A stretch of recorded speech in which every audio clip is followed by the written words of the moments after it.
बिस्मिल्लाहिर्रहमानिर्रहीम। आज का लेक्चर हम स्टार्ट करते हैं। कुछ बेसिक चीज़ें हैं जो आज मैं आपको बताऊंगा। इसमें है कि व्हाट इज़ अलजबरा, कि अलजबरा जो है वो क्या है। The arithmetic operations of addition and subtraction, multiplication and division helps us to solve problems. कि हम ये जो चार ऑपरेशंस हैं ये बाइनरी ऑपरेशंस कहलाती हैं, अरिथमेटिक ऑपरेशंस हैं ये।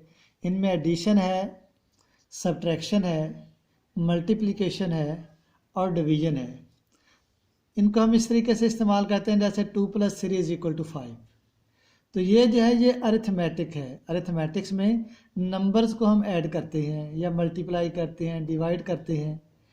अलजबरे में क्या होता है कि अलजबरे में नंबर की जगह पे हम लेटर यूज़ करते हैं।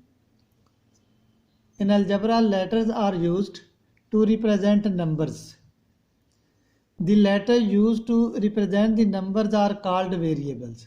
उनको हम variables कहते हैं। ये unknowns भी कहलाते हैं क्योंकि इनकी वैल्यू मालूम नहीं होती, हमने मालूम करनी होती है इक्वेशन को सॉल्व करके। These letters are also called unknowns. जैसे यहाँ पे ये जो ऊपर वाली इक्वेशन है इसमें 2 + 3 अगर अननोन है हम इसको x कह देते हैं। तो ये इक्वेशन इस फॉर्म में भी लिखी जा सकती है या ये x - 2 = 3। तो यहाँ पे x 5 को रिप्रेजेंट कर रहा है, तो ये x आ गया। या इसी तरीके से y हम इस्तेमाल कर लेते हैं, ABC वगैरह इस्तेमाल कर लेते हैं। तो ये जो है ये वेरिएबल्स कहलाते हैं या इन्हें हम अननोन्स भी कह देते हैं। वेरिएबल इस सेंस में होंगे, variables in the sense that these letters can have more than one values, can have more than one value। इनकी एक से ज़्यादा वैल्यू जो है वो हो सकती हैं। जैसे x² + 3x + 2। अब इसमें x की जो है वो दो वैल्यूज़ मुमकिन है, दो ऐसी वैल्यूज़ हैं जो कि इस इक्वेशन को सेटिस्फाई करती हैं, -1 और -2। आप इसमें -1 पुट करके देख लें, दोनों साइड्स बराबर आ जाएंगी। और इसी तरीके से -2 पुट करके देख लें, तो यहाँ पे x -1 को भी रिप्रेजेंट कर रहा है और -2 को भी।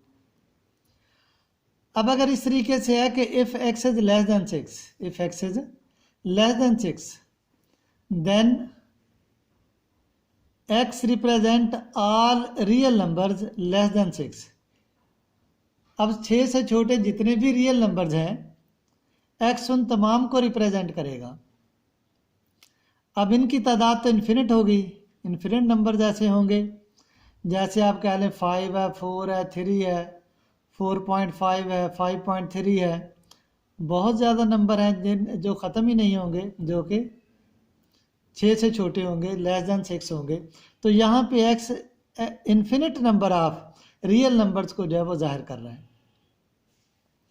अब नेक्स्ट एक चीज़ और आपको यहाँ पे एक्सप्लेन करनी है, वो ये कि combination of variables and numbers along with mathematical operations form algebraic expressions. कि ये जो वेरिएबल्स हैं इनके साथ नंबर्स ऐड होते हैं या मल्टीप्लाई होते हैं, तो ये फॉर्म हमारे पास बन जाती हैं। जैसे 2x + 3 है, इसमें x वेरिएबल है, 2 जहाँ पे नंबर है, इसी तरीके से 3 जहाँ पे नंबर है, दरमियान में ऑपरेशन एडिशन है। इसी तरीके से नेक्स्ट x², ये असल में x × x है, तो x² - 9। इसी तरीके से नेक्स्ट 3x² + 2x - 1। ये जो हैं इन्हें हम अलजेब्राइक एक्सप्रेशंस कहते हैं। Terms in algebraic expression are separated by addition.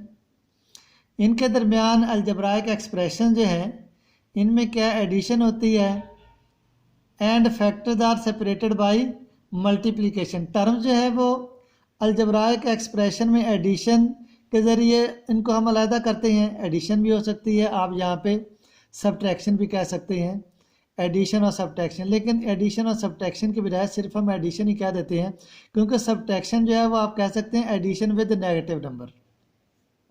इसी तरीके से फैक्टर्स क्या होंगे, factors are separated by multiplication. कि फैक्टर जो है वो मल्टीप्लिकेशन के ज़रिए अलग अलग किए जाते हैं। जैसे आप देखें कि 2x है, इसमें 2 और x ये दो फैक्टर्स हैं। इसी तरीके से a प्लस बी और c प्लस डी, इसमें a प्लस बी और c प्लस डी दो फैक्टर्स हैं, क्योंकि ये दोनों आपस में मल्टीप्लाई हो रहे हैं। अगर हम देखें ए बी सी डी है, a multiply by B multiply by C multiply by D, there are 4 factors, तो यहाँ पे 4 फैक्टर्स हो जाएंगे a b c और d। अगर हम टर्म्स की बात करें, उसकी एग्जांपल कंसीडर करें, तो ये हमारे पास एक्सप्रेशन है 3x square plus 2x minus 1। तो यहाँ पे 3 टर्म्स होंगी, 3x स्क्वायर, दूसरी टर्म 2x और तीसरी टर्म माइनस 1, क्योंकि हम इसको लिख सकते हैं 3x square plus 2x plus minus into minus 1। तो यहाँ पे ये 3 टर्म्स होंगी। The letters of English alphabet as well as Roman symbols are commonly use for variable. Variable के लिए English alphabets X Y Z वगैरह ए बी सी डी ये भी यूज़ होते हैं, और इसी तरीके से रोमन जो है ये भी इस्तेमाल हो जाते हैं, जैसे ओमेगा है, थीटा है, इस किस्म के जो है ना वो भी हम इस्तेमाल कर लेते हैं इक्वेशंस में।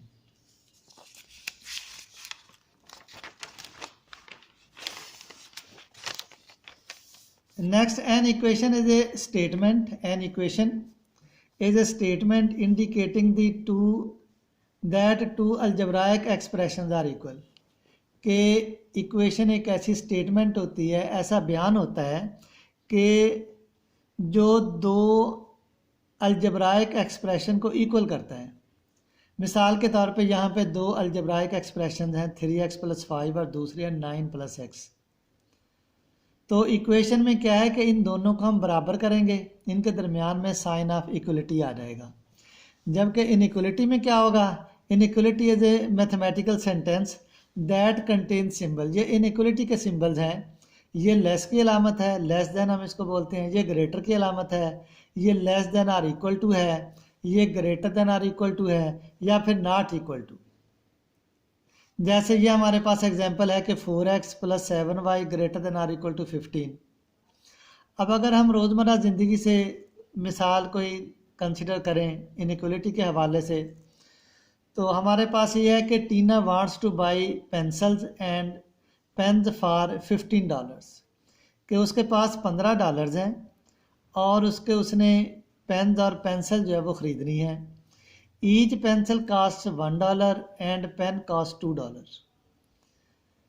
If x represent the number of pencils, जो पेंसिलों की तादाद वो ख़रीदती है, वो फ़र्ज़ कर लिया कि x है, यानी x पेंसिलें ख़रीदती है, and y stands for number of pens, जबकि y जो है वो पेन्स की तादाद है, तो ऐसी सूरत में हम लिखेंगे कि x plus 2y less than or equal to 15, क्योंकि $1 पेंसिल की कीमत है और x पेंसिलों की तादाद है।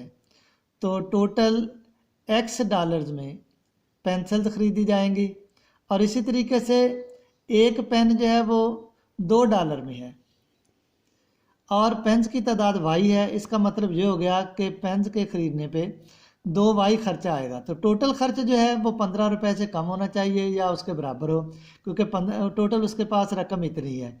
इसलिए हम इसको कहेंगे कि x प्लस 2y, यानी दोनों की ख़रीदारी पे जो रकम खर्च हुई है, जो डॉलर खर्च हुए हैं, वो या तो 15 होने चाहिए या 15 से कम होने चाहिए।